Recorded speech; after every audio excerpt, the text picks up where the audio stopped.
Ce mercredi 23 août est un grand jour pour le cinéma français. Près de 3 mois après avoir reçu la Palme d'Or au Festival de Cannes, Anatomie d'une chute sort dans les salles obscures. Unanimement salué par la critique, ce drame a été réalisé par Justine Triet, vainqueur méritante du mythique prix qui a bousculé la cérémonie de clôture avec un discours corrosif dénonçant la politique du gouvernement. Cette nouvelle fiction, la 5e de sa déjà brillante carrière, la quadragénaire ne l'a pas écrite seule, son compagnon, le réalisateur et scénariste Arthur Harari, l'a épaulé. Célèbre pour son dernier long métrage, le très apprécié Onoda, 10 000 nuits dans la jungle, César du meilleur scénario en 2022, celui qui est aussi acteur a accepté de poser avec sa partenaire pour Vanity Fair. Le mensuel signe ce mois-ci le portrait croisé du power couple du 7e art moderne. Leur rencontre a lieu en 2007, au Festival de Brive, véritable usine à talent. Tandis que Justine Triet, 29 ans, reçoit une mention du jury pour son moyen métrage Sur place, plongé dans le chaos de la manifestation anti-CPE, contrat première embauche, de l'année précédente, Arthur Harari, 26 ans, repart avec le prix du jury pour La main sur la gueule, l'histoire de retrouvailles amères entre un père et un fils.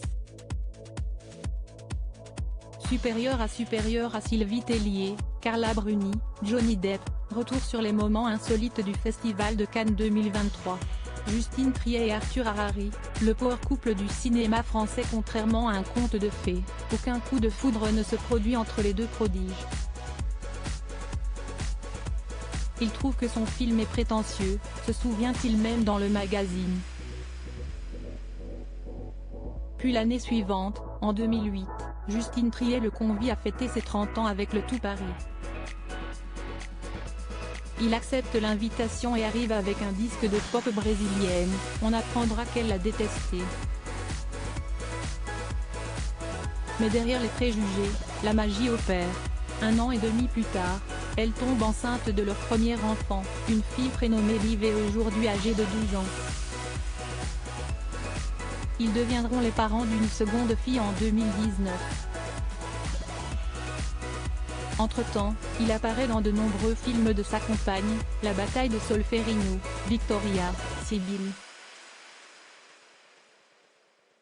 Lui ne la fait pas apparaître dans ses films, mais la consulte toujours pour le choix des interprètes. Leur collaboration, derrière la caméra et à la ville n'est pas simple, ils l'admettent volontiers, nous n'aurions jamais imaginé que ce serait aussi compliqué. Mais le tandem surmonte les obstacles et, pendant le confinement, travaille sur le scénario d'Anatomie d'une chute. Leur force ? Leurs deux cerveaux très différents, assure la réalisatrice. La recette du succès, de toute évidence. Crédit photo, Jacobi de Moreau.